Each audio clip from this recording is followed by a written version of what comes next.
Welcome to Herbally Yours, an adventure into the world of natural medicine. Here is your host, Dr. Ellen Kamhi, the natural nurse who will help you take the leap to ultimate wellness.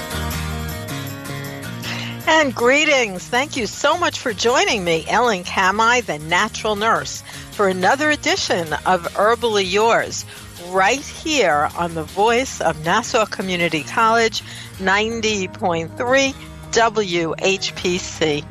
And we're so happy that you're with us this morning or this afternoon or whenever you're joining us.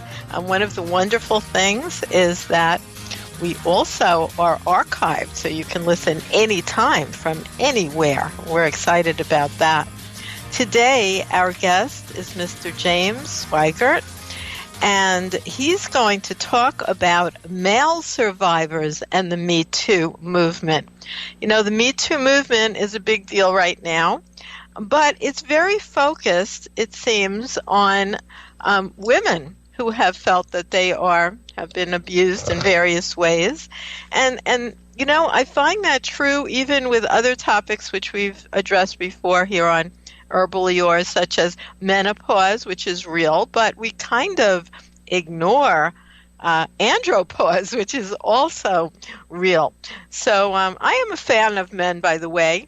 I like women too, but I have to say most of my personal friends are actually men. So sometimes I think they don't get the same amount of time to share their story. So we're having on today Mr. Sweigert, and he is a television and film producer, very successful individual, sought after by Netflix and Hulu, and right here on Nassau Community College on Herbally Yours.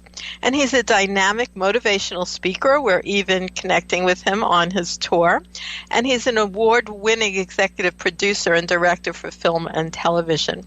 And now he's written a book, his own personal story, called If You Say So, My Story and How I Changed It to Save My Life, in which he shares personally coping with the chaos and abuse from childhood trauma.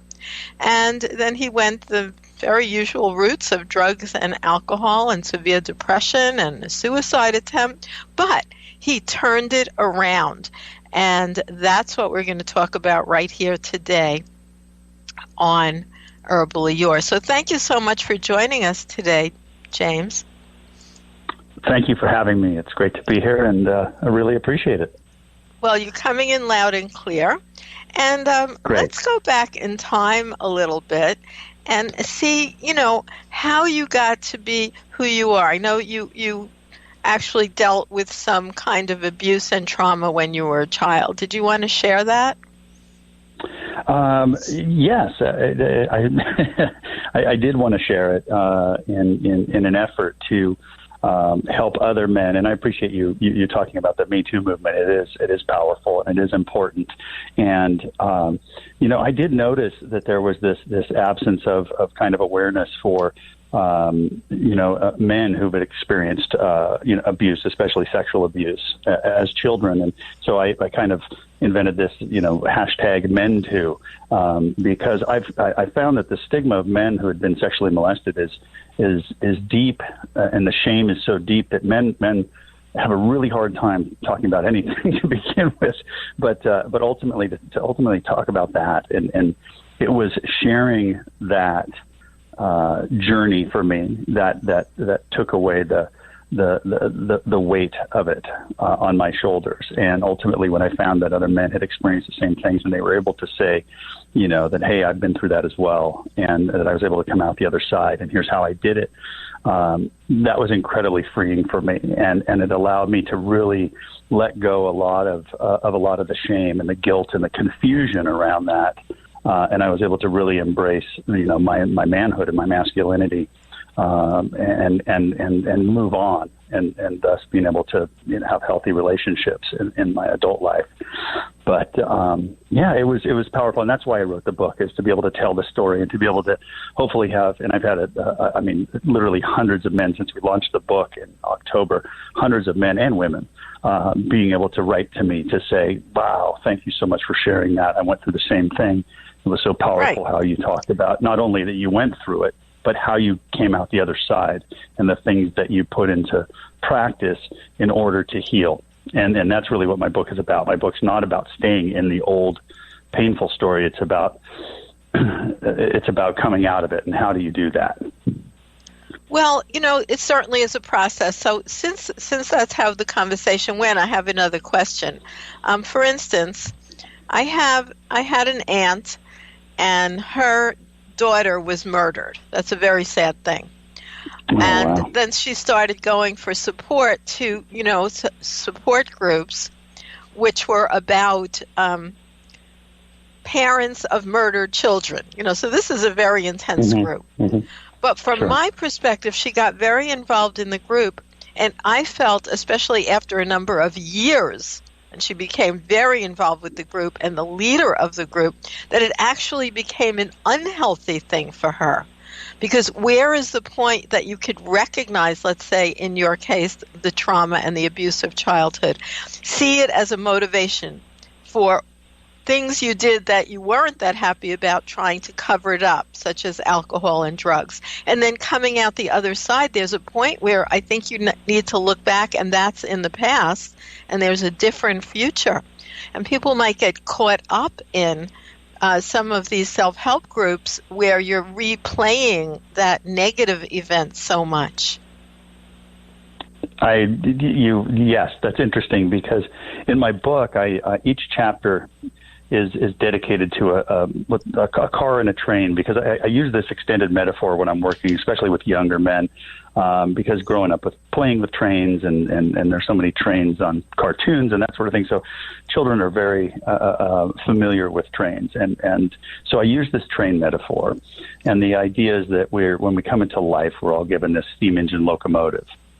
And that the furnace that heats the water, that powers the train, that furnace is our soul's desire. And for a lot of people, they've been so wounded, they don't know what that is. We don't know what our passion is. We don't know what our calling is and what we're here to do. And so what happens is our train doesn't move unless we're up in the locomotive shoveling coal into that furnace, right, and fanning those flames and getting that fire stoked.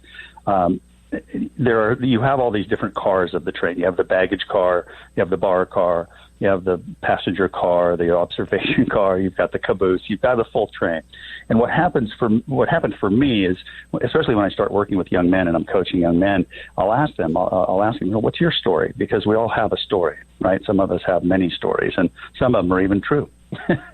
Right. Oh, you mean the ones we tell ourselves versus the ones that happened. Yeah, that's exactly good. I just want to tell our listeners that you are listening to Herbally Yours on the voice of Nassau Community College, 90.3 WHPC.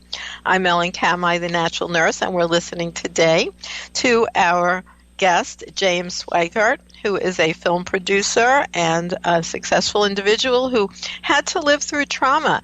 And we're talking about his book, which he explains a lot of what he did, and this way it can be helpful for others also. And how did you come up with this name? If you say so, it may be true. It really came out of the work that I was doing with others, and because ultimately the universe will give you whatever story you tell it. And, we were just talking, you made that point about the survivor groups, and you're right. Some people can get stuck in the story and just keep looping this old story. And what I tell people is, for me, because of my alcoholism, I was stuck in the bar car for way too long. And using the train metaphor, my train wasn't moving. And some people get stuck in the baggage car, and they just keep, they'll stay in therapy and retell the story over and over and over and over, and they're not able to feel the unfelt feelings and process that and then move on towards their own happiness, right? And some people stand on the caboose just looking back at what could have, would have, should have been done, and they're constantly looking backwards, and the train doesn't go anywhere, right? And ultimately, the universe or God, however you want to perceive it, wants us to not only move forward, but to flourish. And so when I work with young people and old people, I work with people of all ages, men and women. And when I'm working with people, I'll hear that they're stuck in a story. And I'm not here to convert anybody or try to convince anybody of anything else. But the words, if you say so, came out of my mouth when somebody was telling me they were going through something really challenging, and they just said, God, this is going to be so hard. And I knew somebody else who'd been through the same thing, and it wasn't hard. It just we're so quick to label things these days, right, as difficult or hard. And I just said to him, I said, if you say so, because it doesn't have to be hard, and it's all a perspective, because the truth is life is always good. It's just our perspective that changes, right? We're so quick to label things as good or bad or right or wrong. And I really think of things are healthy or things are unhealthy. Because it's a tragedy to lose a child, like you were explaining about your friend. But, sympathy is nice, but empathy is far more powerful. When someone can remove, and that's why survivor groups do work, but you don't want to stay stuck in that story, right? That's why 12-step programs work, because when you can remove the objection for someone to say to you, you can't possibly understand how I feel. That's powerful, because then you're standing in the same space, and that person has no retort. But when you can say, I've been where you're at, I've moved through it, I've been able to feel the unfelt feelings, I've been able to process the feelings. And like you said, you said at the top of the show, it's a process. It is. This isn't anything that really happens overnight. But the hope is there. The hope is there that you have a choice. And you can go through it kicking and screaming, or you can go through it whistling and skipping. And we have a choice today. It's just like that great Abraham Lincoln quote that, folks are as happy as they make up their minds to be. I didn't know I had a choice. I had been a victim of so much abuse that I just thought that the winds of time were just constantly going to blow me back into the gutter every time. And all of a sudden, I had some men and women teach me that I had a choice, that I could create my own weather today. And there's a way to do that, and I had to implement certain processes and morning routines and implement diet and exercise. Well, let's talk about some of those routines, because James, in other words, you were abused as a child, and then when you were a little older, you got, let's say, from your perspective, lost into drugs and alcohol, which so many people do. It's a tremendous problem. Yeah.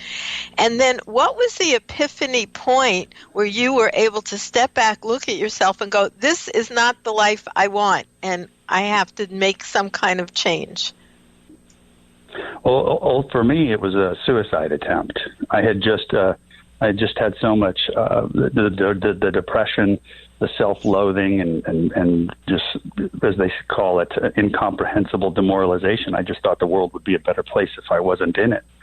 So I tried to take my own life and was unsuccessful. And then I asked for help, and I didn't even know what I was doing at the time. But ultimately, it comes from personal responsibility, because no one's going to take care of us. We've got to ask for help, and we've got to take the initiative to ask for help, to reach out, and that's when it happened. That's what happened for me. And my brother showed up, and he listened to me, and he was patient and kind, and ultimately he introduced me to some strangers that showed me how to, address my drug and alcohol issues. He showed me, and those people introduced me to more people that taught me about spirituality, and that taught me about the importance of self-care. And really my book is about self-care. It's really about, how do I care for myself?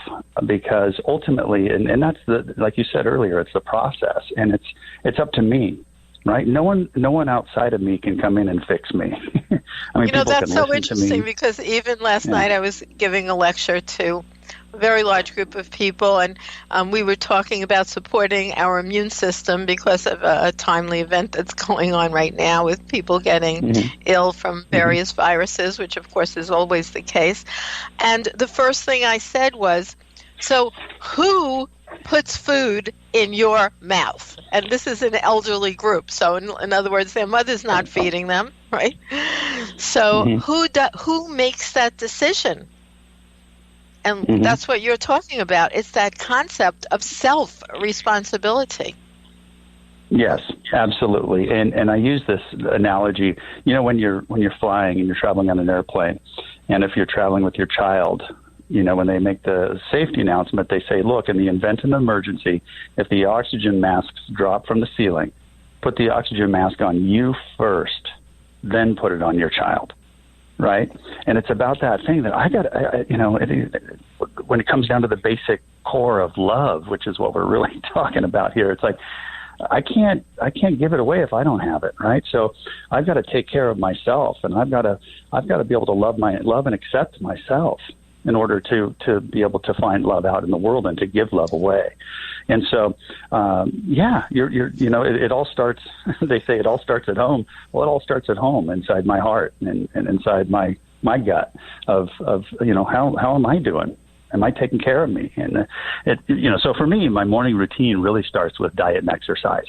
And so for me, diet is, I eat a lot of proteins because I have a high metabolism and I work out pretty rigorously. And so for me, it's a lot of protein and unprocessed foods. I try to stay away from breads and cheeses and things that have been processed. So really it's fruits and vegetables and proteins for me. And I'm able to stay lean and healthy. And, I drink water primarily. Don't drink a lot of sodas or alcohol or anything else for that matter. Really, it's about water for me to help. Well, since you had an issue with alcoholism that you shared, can you have any alcohol? Like, can you have a drink now and then and not be brought back into that, constant use? I don't want to roll the dice to trip that up. I come from a family of what we call the CIA, Catholic Irish alcoholics, so I tend to not test the waters. So no, I believe that I have an allergy to alcohol, and I've been clean and sober for 31 years. And, 31 years is alcohol, a pretty no long drugs. time. So you basically don't have a drink. It's not like you have a drink now and then. You just don't have a drink. So that's okay. No, it impairs my judgment. There's other things to do. You can always have salsa and lime if you're in a social situation. Absolutely.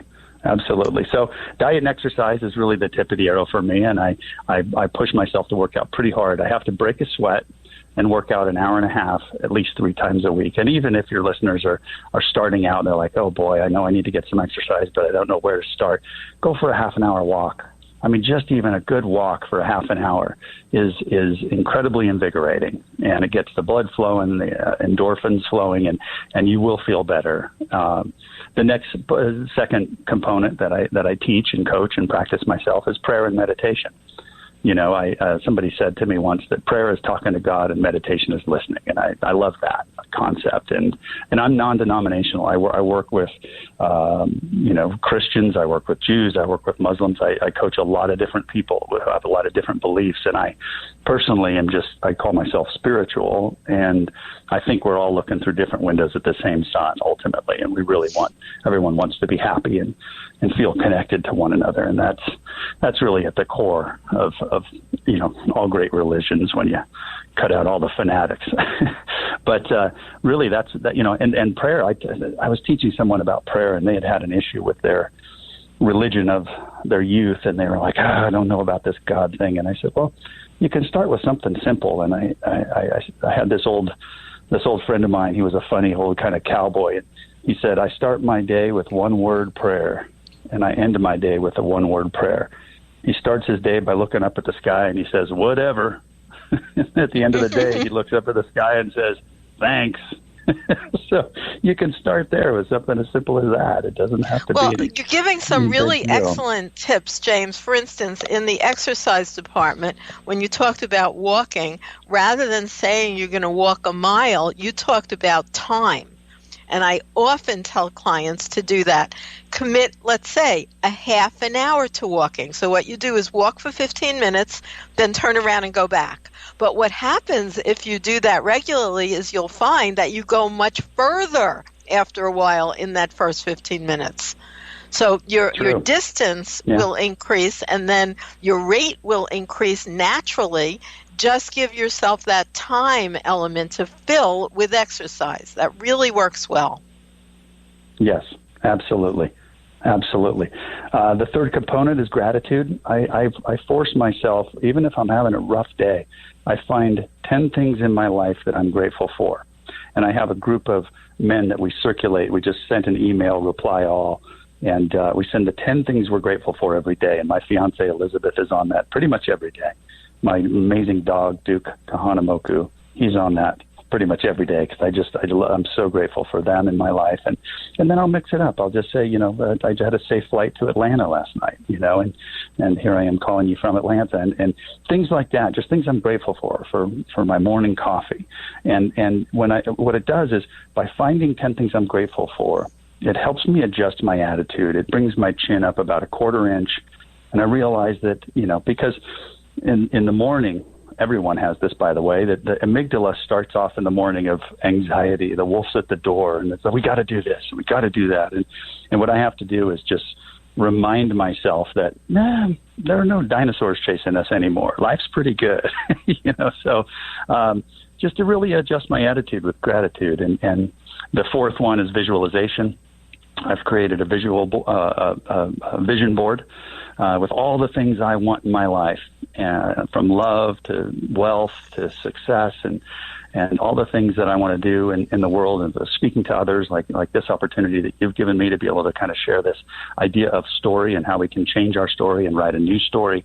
And so I like to visualize what I want in my life, and I look at that vision board after my prayer and meditation every morning to make sure that I'm staying on track with the things that I want in my life. And then ultimately the last one is kind of what you're doing here, is providing a service, like being of service to my community, to my world, and to my universe, to help others, because I have the work that I do on a daily basis, and that's that shoveling that coal into that furnace, right?